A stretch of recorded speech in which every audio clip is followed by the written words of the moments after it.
Hello. Hi, Aya, it's Vivien. Hi, Vivien. How are you? Hi, I'm very good, thank you. How are you? Good. Very, very busy, but good. So I love to have you back here on Base Island. Great to be here. So finally, your wonderful debut album, The Real, is out. Your baby. Yes. Yay! Very exciting. It's all very exciting. How's it going so far? It's going well. We're having really good reactions. People are being very supportive, and all the producers involved are very happy. And yeah, it's going very well so far. Wonderful. And you were telling me before summer, I remember when I interviewed you, it would have been a homage to all dance music. Well, it certainly is, for it crosses a variety of genres, from drum and bass to house, dubstep, some Mumba as well. And I think two worlds, the underground and the mainstream, have been brought together organically. So I want You think so? Yeah. So I wanted to ask, in fact, is that true that originally it was a bit more pop style, let's say, and then you kind of had to change it a bit to be more underground? Well, the thing is, I don't like using the word pop to mean a certain kind of music. I think pop means popular, something that sells, something that's easily accessible. It was a lot more sort of 4/4. It was a lot more house-based. It was a lot more easily accessible. But when I started working with Camo&Krooked again and kind of getting back into drum and bass, I thought, you know what, I really need to bring back the underground sound a bit more. So we just added a few things to make it true to what was happening right now. So would you call them songs or tracks? I was wondering. Well, they're both. It's the same word. Yeah. It's like, I know some people, when you say your songs, they're like, no, they're not songs, they're tracks. So I've never heard that before. That's ridiculous. No. No, a song, I mean, I suppose song is written, and a track, it could be just a track without words, you know, but it's the same thing to me. Right, I see. I know you said in an interview, I am and always will be an underground music artist, though you can have some really mainstream appeal. So why is that important for you to stay true and stay underground? I think mainly because we are independent and we are representing underground music. So I think any success that we have is success for our genre, is success for our movement. It's not really about climbing the charts or moving up by myself. Anything that I do, I want it to be, we're a community, you know, we're in this together. So I think any success that we have individually should be a success for our music and for our scene. And but this is our scene. Absolutely. There are 15 tracks on the album, and nearly everyone is a potential single, something which is very unusual when you have a whole LP. So how long have you actually been working on this album for? I'm really glad you say that, because it's really hard nowadays to put together an album. People put albums together based on singles, really. Yeah. And with us, I didn't want to think about that too much. I wanted to just make the music that we loved and put things together. But then obviously we had the Cross the Line and Follow You were bonus tracks because they were released on, you know, Ministry of Sound and Hospital Records. But the album has been about a year and a half we started it. But in between then, you know, I was going on tour and I was in and out of the country. So really we sat down, me and Will Sims, the man who I wrote the original album with. It was about 4 or 5 months of every day in the studio and living together in the studio. And then everything else kind of came along afterwards. I started to go in with a man named Kimo who does all of my vocal recordings for me, and you know, getting sent tracks by people like Funkcase and Bassista and Zero Tolerance. So yeah, it just kind of organically came together from there. Well, so there's a lot of producers behind this album. Yeah. And there's one featuring as well that is with amazing rapper P Money in Alive. So how did that collab come about? P Money and I met on the road. We met at a show.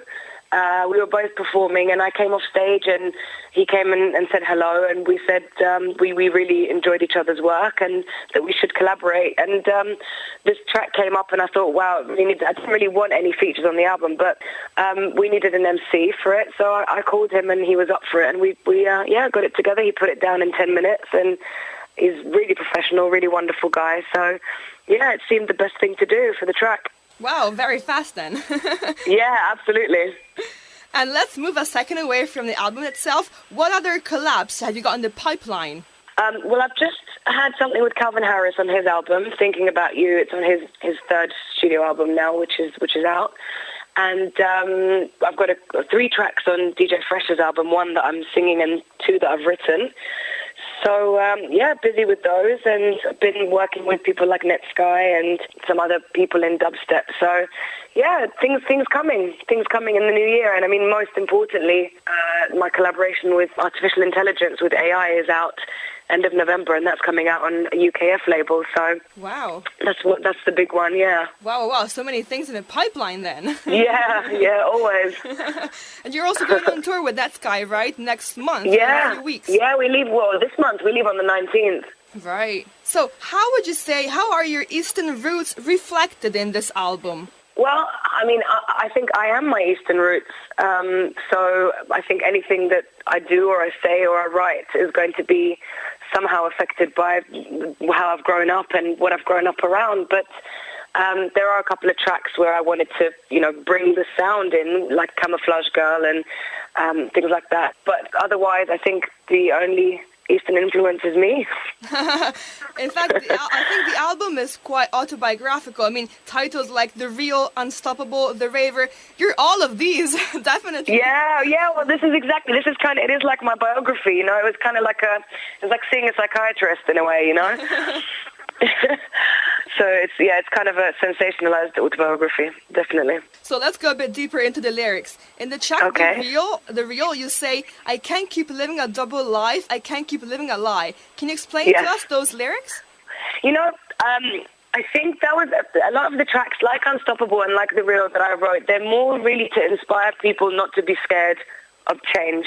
And I think all of us are very scared, or most of us are scared of changing something because we think that people see us in a certain way, or that's us for life. And really, that was more about trying to tell people that you can get angry and you can want to change the way that you are. Don't think that what people expect of you has to be the reality, whether that's good or bad. You're free to be whoever you want. Totally agree. Thank you. And in Camouflage Girl, you say, I'm a camouflage girl, there's nothing that I cannot be. That sounds mysterious. So tell us, how many AYAHs are there? I think Camouflage Girl was really about the fact that I wanted to be doing lots of musical styles within dance music. Because when I first started doing music, people were saying, do you do house? Do you do drum and bass? Do you do dubstep? And I said, well, I don't really want to decide. I just want to be, whatever I want to be. So, and, this proved that I can do it because I spent a long time not signing to major labels and kind of turning down deals because I thought I don't really want somebody to tell me what I should be. And, hopefully that will inspire people to do the same. Yep, absolutely. And I know you've just given fans the chance to download for free a 6-track EP. They just need to go to your website, ayahmarar.com. And that's the one. I know that you have another little surprise for your fans, right? Especially for those producing. Yes. I'm looking to release some acapellas in the new year. So I want to remind everyone that we are in this together, and I want to kind of see what talent's out there, and even if it's singers that want to learn from it, or if it's producers that want to use it for to make beats or remixes. I thought it'd be a good way to get the ball rolling on people making music. Wow, that's a really nice idea. Definitely. Thanks. Okay, well, so thank you so much, girl. Really love to have you back. Thank you. Thank you. It's always good to hear your voice. Thank you so much, babe. Have a lovely rest of the day. Ciao, Bella. Ciao, Bella. Grazie. Thank you. Mwah. Bye. Bye. See you later. Bye, darling. Bye. Bye.